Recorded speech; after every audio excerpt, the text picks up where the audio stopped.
ग बैले अंगनावा की बाजेला भजनवान हो माता मरियम के खुश बैले मनावात बाजेला भजनवान हो माता मरियम के खुश बैले मनावात बाजेला भजनवान हो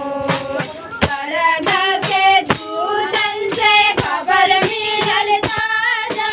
दाऊद के नगरिया में जन्मे यीशु राजा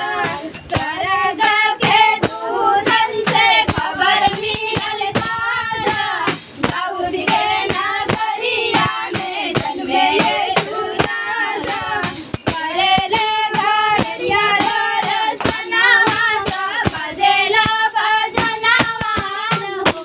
माता मरियम के खुश बैले मनावात बजेला भजनवान हो माता मरियम के खुश बैले मनावात बजेला भजनवान हो बड़की तरैया